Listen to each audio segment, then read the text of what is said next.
4ទៅមកឲ្យ2គាត់មិនទៅក្រោយសោយមួយលាក់ក្បាលពោះមួយម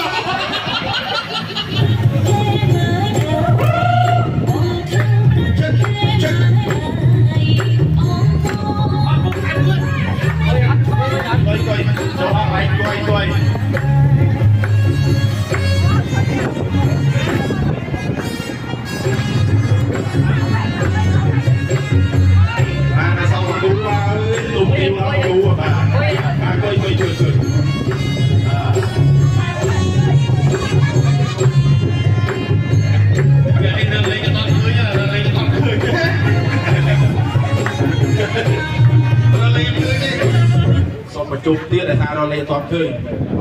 មេដាក់ឲ្យស្រួលថាមិនមកពីអមមកពីកម៉ាយមកពីខាងលើបងមេឥឡូវខ្ញុំសូមសរុបពើអញ្ចឹងណាថាក្លោក់មិនក៏ដោយគឺមិនក៏ដោយឲ្យកាន់ទៅលាក់ដៃចុះបាទឥឡូវខ្ញុំសូមសរុបពើបងចេះបងប្អូនគាត់ថាចង់ចូលរួមសម្អាតជួយឈរជុំវិញចេះបានឈរជារបងជុំវិញមកហើយជុំមកណាចូលជុំវិញមកហើយចូលរួមនេះទេណាតែសូមអធិស្ឋានផងដល់ហើយសូមខ្ញុំទៅចូលផ្ទះដៃសុវ័យទាំងអស់គ្នាទៅវិញក្តៅក៏យើងលេងបានយូរដែរយើងលេងបានបន្តិចប្រមកិច្ចចឹងទៅឥឡូវឲ្យមានប្រធានលក្ខណៈសិនតាសូមប្រជុំទៀតចាសូមប្រជុំទៀតបាទមេក៏ថាបើឈ្នះប្រាក់ហ្នឹងគាត់